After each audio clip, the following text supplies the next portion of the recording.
Hello guys, welcome back to new video. Guys, सबसे पहले बता दो कि मेरा नाम राजेंद्र कुमार है। मैं खुद एक जीडीपी पे मैं सिलेक्टेड हूं, तो जो भी आप लोगों को इन्फॉर्मेशन दूंगा बिल्कुल ऑथेंटिक होने वाली है। तो गाइस, आज की जो हमारी वीडियो है इसमें हम लोग प्रॉपर डिस्कस करेंगे कि जो जीडीएस का जो ट्रांसफर पोर्टल 2024 में अभी जो मई 2024 में खुलने वाला है, तो उसके रिगार्डिंग आखिर जो रूल्स और गाइडलाइंस है वो कौन कौन सी हैं। उसके ट्रांसफर आने से पहले हम लोग जो है उसके रूल्स और जो गाइडलाइंस है उसके बारे में हम लोगों को जो है जान लेना है, क्योंकि बहुत सारे रूल्स आप लोगों को नहीं पता होगा कि ट्रांसफर में कौन कौन से रूल्स होते हैं, किन किन केस में जो है आपका ट्रांसफर जो है एक्सेप्ट नहीं होता है, आपका ट्रांसफर नहीं होता है। ट्रांसफर अप्लाई करने से पहले क्या आपके जो डॉक्यूमेंट्स है उनका वेरिफिकेशन होना जरूरी है या फिर नहीं जरूरी है। तो बहुत सारे पॉइंट्स है, यहाँ पे मैंने जो है एक एक पॉइंट को यहाँ पे लिख लिया है अपने हाथों से। तो मैं एक एक पॉइंट को यहाँ पे डिस्कस करूंगा कि कौन कौन से यहाँ पे रूल्स हैं ट्रांसफर के रिगार्डिंग। जो रूल 3 है उसके रिगार्डिंग कौन कौन से रूल्स है, गाइडलाइंस है, तो पूरा हम लोग डिस्कस करेंगे। तो आप लोग पूरा वीडियो जरूर देखिएगा। अगर मेरे इस चैनल को अभी तक सब्सक्राइब नहीं किया हुआ है तो प्लीज चैनल को सब्सक्राइब जरूर कर लें, क्योंकि इस चैनल पे आप लोगों को जीडीएस की रिकॉर्डिंग पल पल के और ऑथेंटिक अपडेट मिलती रहती है। तो गाइस, सबसे पहले नंबर पे हम लोग यहाँ पे बात करते हैं कि अब देखिए यहाँ पे मैंने एक एक पॉइंट अलग अलग लिख लिया है, अपने हाथों से खुद लिख लिया है। तो पूरा का पूरा आप लोगों को सामने मैं जो है एक एक स्टेप बाय स्टेप आप लोगों को बताऊंगा, ठीक है। यहाँ पे जीडीएस ट्रांसफर रूल्स और गाइडलाइंस के बारे में हम लोग बात कर रहे हैं। देखिए, सबसे पहली बात तो ये है कि इसमें जो है सभी के लिए है, चाहे आप लोग बीपीएम हो, चाहे एबीपीएम हो, चाहे डाक सेवक हो, सभी के लिए सेम रूल्स हैं, सभी के लिए बिल्कुल समान रूल्स हैं। जीडीएस का नाम ही बीपीएम, एबीपीएम और डाक सेवक होता है। अगर जहां पे जीडीएस की बात हो वहां पे आप लोग समझ जाइए कि बीपीएम, एबीपीएम और डाक सेवक तीनों आ जाएंगे, ठीक है। उसके बाद सबसे पहले आप लोगों को बता देता हूं कि ऑनलाइन ट्रांसफर इसमें होता है। और म्यूचुअल ट्रांसफर केवल ऑफलाइन होता है, बाकी जो है ऑनलाइन ट्रांसफर होता है, ठीक है। तो यहाँ पे पहले रूल्स हम लोग बात करते हैं। पहले जो हमारा नियम है कि मेल जो है पुरुष को 2 चांस दिया जाता है पूरी लाइफ टाइम में। पूरी जीडीएस की लाइफ टाइम में जो मेल है उनको 2 चांस दिया जाता है और जो फीमेल है उनको 3 चांस दिया जाता है। फीमेल को एक एक्स्ट्रा चांस इसलिए दिया जाता है क्योंकि उनकी शादी वगैरह होती है, तो वो जो है कहीं दूसरी जगह पे जाती है, दूसरे के घर पे, इसलिए उनको जो है एक एक्स्ट्रा चांस दिया जाता है। कहने का मतलब ये है कि ऑनलाइन ट्रांसफर लेने के लिए पुरुष को 2 चांस और फीमेल यानी महिलाओं को 3 चांस दिया जाता है पूरी जीडीएस की लाइफ टाइम में। यानी कि पूरी लाइफ टाइम में पूरा जीडीएस का जितना भी आप लोग शुरू से लेकर लास्ट तक, अंत तक, रिटायरमेंट तक काम करोगे, पूरी लाइफ टाइम की बात कर रहे हैं, केवल और केवल 2 और 3 चांस दिए जाते हैं। तो ये चीज आप लोगों को समझ में आ गया होगा। दूसरा नंबर है ट्रांसफर के समय मैक्सिमम 10 प्रेफरेंस, मिनिमम 1 2 3। कहने का मतलब ये है कि जब भी आप लोग जो है ट्रांसफर के लिए अप्लाई करोगे, एप्लीकेशन फॉर्म भरोगे, तो उस समय आपको जो है ट्रांसफर के लिए जो पोस्ट भरी जाएंगी, यानी कि कहां कहां पे किस किस पोस्ट पे आपको सिलेक्शन, किस किस पोस्ट पे ट्रांसफर लेना है, तो उसके लिए मैक्सिमम 10 प्रेफरेंस आप लोग डाल सकते हो। यानी 10 पोस्ट के लिए आप लोग ट्रांसफर के लिए भर सकते हो कि इन 10 पोस्टों पे हमें कहीं भी जो है मिल जाएगा तो हम ले लेंगे। 10 प्रेफरेंस डालना, जैसे कि आप लोग जब भी फॉर्म अप्लाई करते हो उस समय पोस्ट प्रेफरेंस डालना होता है, तो उसी प्रकार इसमें भी पोस्ट प्रेफरेंस डालना पड़ता है, ठीक है। मिनिमम आप लोग 1 डाल सकते हो, मैक्सिमम आप लोग 10 डाल सकते हो। तो ये चीज है, यानी कि मिनिमम आप लोग 1 डाल सकते हो, मैक्सिमम 10 डाल सकते हो। इसके बीच में जितना भी मन हो आप लोग डाल सकते हो, लेकिन 10 से ज्यादा आप लोग नहीं डाल सकते हो।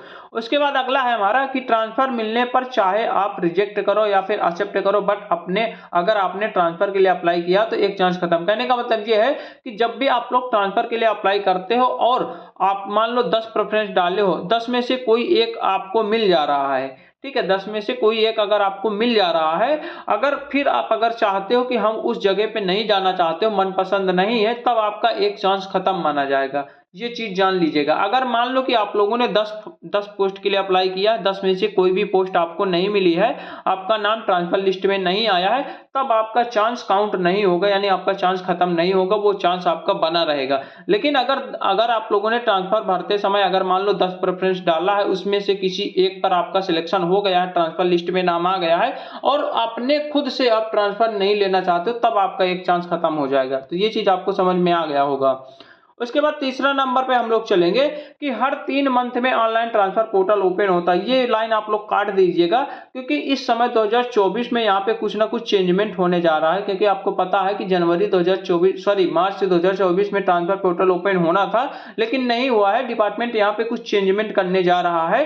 हो सकता है साल में केवल 2 बार ट्रांसफर के लिए अप्लाई करने के लिए फॉर्म अप्लाई किया जाए, ट्रांसफर पोर्टल साल में 2 बार केवल खोला जाए, लेकिन इसका फाइनल डिसीजन नहीं आया है। तो इसीलिए ये लाइन अभी आप लोग काट दीजिए, क्योंकि अभी साल में 4 बार नहीं ओपन हो रहा है 2024 में, ठीक है। बाकी आगे जो भी अपडेट होगा, अगर कोई भी फाइनल डिसीजन आएगा डिपार्टमेंट की तरफ से, तो मैं आप लोगों को बता दूंगा। चौथा नंबर पॉइंट है कि 1 year regular engagement of GTS. कहने का मतलब ये है कि ये तो सबसे मोस्ट इंपॉर्टेंट लाइन है कि अगर आपने जो है 1 साल कंप्लीट कर लिया है जीडीएस में, तभी आप ट्रांसफर के लिए अप्लाई कर सकते हो। अगर आपने जीडीएस के मतलब ज्वाइनिंग से, अगर आप लोगों ने आपकी ज्वाइनिंग को 1 साल कंप्लीट हो गया है, तभी आप लोग जीडीएस ऑनलाइन ट्रांसफर पोर्टल के लिए अप्लाई कर सकते हो। कहने का मतलब ये है कि आपको लगातार जीडीएस में जो है 1 साल काम करते हो जाना चाहिए। अब इसमें देखिए, इसमें बहुत सारे डाउट होते हैं कि जैसे कि कुछ लोग जो है बीच में छुट्टियां वगैरह ले लेते हैं, तो उसमें छुट्टी काउंट होगी या फिर नहीं होगी। देखिए, इसमें मैं आपको स्पष्ट ये बता देता हूं कि अगर आप लोगों ने अनपेड लीव लिया है, मान के चलो आप लोगों ने 1 महीने की अनपेड लीव लिया है, यानी कि विदाउट पे आपकी सैलरी नहीं मिलती है, और आप लोगों ने 1 महीने की छुट्टी ले लिया है, तो उस 1 महीने को आपको एक्स्ट्रा ड्यूटी करना पड़ेगा, तभी आपका एक ईयर कंप्लीट होगा। ये चीज जान लीजिएगा। अगर आप लोगों ने जो 6 महीने में 10-10 छुट्टियां मिलती हैं, वो छुट्टियां अगर आप लोगों ने ली है, तो उससे आपको कोई भी फर्क नहीं पड़ेगा। ये चीज जान लीजिएगा। तो ये चीज आपको समझ में आ गया होगा। उसके बाद म्यूचुअल ट्रांसफर, 1 साल म्यूचुअल ट्रांसफर के लिए भी आपको 1 साल जो है जीडीएस में काम करते हो जाना चाहिए, यानी कि 1 साल आप एज ए जीडीएस में अगर काम कर चुके हैं, तब आप लोग ऑनलाइन ट्रांसफर भी अप्लाई कर सकते हो, म्यूचुअल ट्रांसफर के लिए भी अप्लाई कर सकते हो। जो म्यूचुअल ट्रांसफर होता है वो हमारा ऑफलाइन तरीके से होता है, वो ऑनलाइन नहीं होता है। ऑफलाइन इसलिए होता है क्योंकि वो जो division to division direct contact होता है, और डायरेक्ट ऑफलाइन तरीके से यहाँ से वहाँ ट्रांसफर हो जाता है। म्यूचुअल का मतलब आप लोग समझ सकते हो कि ए कोई बंदा है और इधर बी कोई बंदा है, ए वाला बी की पोस्ट पे जाना चाहता है, बी वाला ए की पोस्ट पे जाना चाहता है, तो ये म्यूचुअल यानी आपस में एक्सचेंज होना चाहते हैं, तो उसे म्यूचुअल ट्रांसफर कहते हैं, ठीक है। ये वाला आप लोग लाइन काट दीजिएगा, क्योंकि ये पहले था लेकिन अब नहीं है, ठीक है। उसके बाद 7वां नंबर पे आओगे तो transfer not accepted in case. जब आप लोग ट्रांसफर के लिए अप्लाई करते हो, तो किन किन केसों में आपका जो ट्रांसफर अप्रूवल है डिवीजन के द्वारा, वो एक्सेप्ट नहीं होता है। क्योंकि आपको पता होगा, जब आप लोग ट्रांसफर के लिए ऑनलाइन अप्लाई फॉर्म करते हो, तो उसके बाद आपकी डिवीजन के द्वारा एक्सेप्ट किया जाता है, ठीक है। डिवीजन के द्वारा जो है यहाँ पे फाइनली एक्सेप्ट किया जाएगा, तभी आपका ट्रांसफर होगा। तो किन किन केसों में एक्सेप्ट नहीं होता, उसके बारे में हम लोग जान लेते हैं। पहला है कि जॉब पुट ऑफ, यानी कि अगर आपको जॉब से पुट ऑफ किया गया है, तब आपको यहाँ पे पुट ऑफ होता है, यहाँ पे पुट ऑफ होता है, ठीक है। जब आपको जो है अगर जॉब से पुट ऑफ किया गया है, तब आपको जो है ट्रांसफर के लिए आप लोग एलिजिबल नहीं होंगे, तब आपका ट्रांसफर एक्सेप्ट नहीं होगा, ठीक है। उसके जैसे कि मान लो आपको पुट ऑफ किया गया है बीच में, जब भी आपको फिर से ज्वाइन करवाया जाएगा, तो उससे लगातार 1 साल फिर से आपको काम करना पड़ेगा, तभी आपको जीडीएस के लिए ट्रांसफर के लिए अप्लाई कर सकते हो, ठीक है। दूसरा नंबर है डिसिप्लिन एक्शन। अगर आपके खिलाफ कोई भी डिसिप्लिन एक्शन लिया गया है डिवीजन के द्वारा, तब आपका ट्रांसफर जो है अप्रूवल नहीं होगा।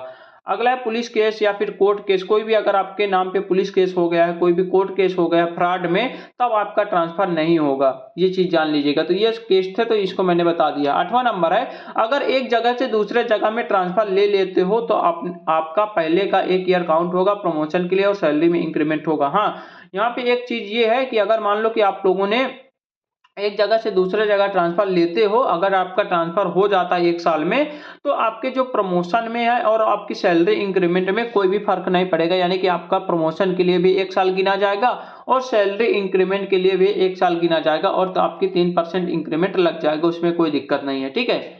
उसके बाद है सीनियरिटी और जूनियरिटी का, यहाँ पे हम लोग देख लेते हैं। सीनियरिटी और जूनियरिटी का यहाँ पे काफी ज्यादा यहाँ पे असर पड़ता है, इसमें देख लेते हैं। अगर एक ही बीओ एसओ एचओ में 2 लोगों ने एक साथ ट्रांसफर के लिए अप्लाई कर दिया, तो वरीयता किसको दिया जाता है, तो उसके बारे में हम लोग बात करते हैं। कहने का मतलब ये है कि मान लो किसी भी पोस्ट के लिए, एक कोई पोस्ट है, उसके लिए किसी 2 लोगों ने या 3 लोगों ने यहाँ पे अप्लाई कर दिया है, और उनका जो डेट ऑफ ज्वाइनिंग है वो जो है, देखिए, हाँ, यहाँ पे कहने का मतलब ये है कि अगर एक ही पोस्ट के लिए दो लोगों ने अप्लाई कर दिया है तो उसमें किसको वरीयता दी जाती है, इसके बारे में हम लोग बात करते हैं। ठीक है, कहने का मतलब ये है ट्रांसफर के लिए अगर सेम पोस्ट पर दो लोगों ने अप्लाई किया है तो उसमें किसको वरीयता दी जाती है। तो सबसे पहले देखा जाता है कि डेट ऑफ ज्वाइनिंग किसके पुरानी है। कहने का मतलब ये है कि कौन ज्यादा सीनियर है, डेट ऑफ ज्वाइनिंग देखी जाएगी। अगर मान लो कि डेट ऑफ ज्वाइनिंग सेम निकलती है दोनों लोगों की तो उनकी डेट ऑफ बर्थ देखी जाती है। अगर मान लो डेट ऑफ बर्थ भी सेम निकलती है दोनों की, तब उनकी डेट ऑफ फॉर्म फिलअप, यानी कि जो भी ऑनलाइन ट्रांसफर पोर्टल के लिए फॉर्म फिलअप करता है उसकी डेट ऑफ फॉर्म फिलअप देखा जाता है। हालांकि इतना होता नहीं है, बहुत खींच के डेट ऑफ ज्वाइनिंग जो है मिल जाती है, डेट ऑफ बर्थ नहीं मतलब सेम होती है। मान लो डेट ऑफ बर्थ भी सेम हो जाए तब डेट ऑफ एप्लीकेशन फॉर्म देखा जाता है। तो ये होता है, तो ये चीज भी मैंने बता दिया। यही सेम टू सेम प्रमोशन के लिए भी होता है। ये तीन लाइनें जो हैं ये सेम का सेम प्रमोशन के लिए, जब आप लोग मान लो कि जीडीएस टू एमटीएस प्रमोशन के लिए अप्लाई करते हो और आपका प्रमोशन के लिए जब दो लोगों का सेम नंबर आ जाता है तो उसमें किसको वरीयता दी जाती है, यही तीनों चीज आपको देखा जाता है। ठीक है, ये चीज मैंने बता दिया। उसके बाद आते हैं हम लोग, देखिए 10वें नंबर पर सेम डिवीजन में ट्रांसफर ले सकते हो, सेम अदर डिवीजन में भी ट्रांसफर ले सकते हो, अदर रीजन में भी ट्रांसफर ले सकते हो, अदर सर्कल या फिर स्टेट में भी ट्रांसफर ले सकते हो। यानी कि आप ऑल इंडिया कहीं भी ट्रांसफर ले सकते हो, कोई भी दिक्कत नहीं है, ऑल इंडिया कहीं भी ट्रांसफर ले सकते हो, ये चीज है। अगला नंबर है एक बार ट्रांसफर लेने के बाद दोबारा आप लोग कभी भी अप्लाई कर सकते हो। कहने का मतलब ये है अगर आपका जीडीएस में 1 साल हो गया है, अगर आप लोगों ने एक बार ट्रांसफर ले लिया है तो उसके बाद आप अगर दोबारा ट्रांसफर लेना चाहते हो तो वो जो है वो कभी भी ले सकते हो, यानी कि उसके लिए 1 साल जरूरी नहीं होता है, ये चीज जान लीजिएगा। अगला हमारा है यहाँ पे नोट पॉइंट, आप लोग सबसे मोस्ट इंपॉर्टेंट नोट पॉइंट ये है कि अगर आपके सारे ओरिजिनल डॉक्यूमेंट्स वेरीफाई नहीं हुए हैं तब आपका ट्रांसफर नहीं होगा। कहने का मतलब ये है कि अगर आपकी ज्वाइनिंग हो गई है और आपके जो ओरिजिनल डॉक्यूमेंट्स है उनका वेरिफिकेशन जो है बोर्ड ऑफिस से, जैसे कि आपकी हाई स्कूल की मार्कशीट वगैरह बोर्ड ऑफिस से वेरिफिकेशन होता है, डिजी लॉकर से होता है, कास्ट सर्टिफिकेट का वेरिफिकेशन होता है, आपके जो है तहसील से होता है। तो ये सारे जो कंप्यूटर सर्टिफिकेट लगाते हैं उनका जो है कंप्यूटर सर्टिफिकेट जो भी अथॉरिटी होती है वहां से वेरिफिकेशन होता है। तो ये सारे वेरिफिकेशन जब तक आपके कंप्लीट नहीं हो जाएंगे फाइनली रूप से, जब तक आपका जो है यहाँ पे ना ही आपका ओरिजिनल डॉक्यूमेंट वापस किया जाएगा और ना ही आपका ट्रांसफर जो है ट्रांसफर के लिए आप लोग अप्लाई कर सकते हो। तो ये चीज जान लीजिएगा, ठीक है। अगला नंबर है कि मई 2024 मई 2024 में अभी ट्रांसफर पोर्टल ओपन होने वाला है, तो उसके लिए जो है सभी डिवीजन में मोबाइल नंबर अपडेट हो रहे हैं। आप लोग पता भी कर सकते हो, अगर आप लोगों को ट्रांसफर लेना है, आपका 1 साल कंप्लीट हो गया है तो अपने डिवीजन में अपने ओवरसीएल वगैरह या फिर इंस्पेक्टर वगैरह से पूछ लेना, पता कर लेना।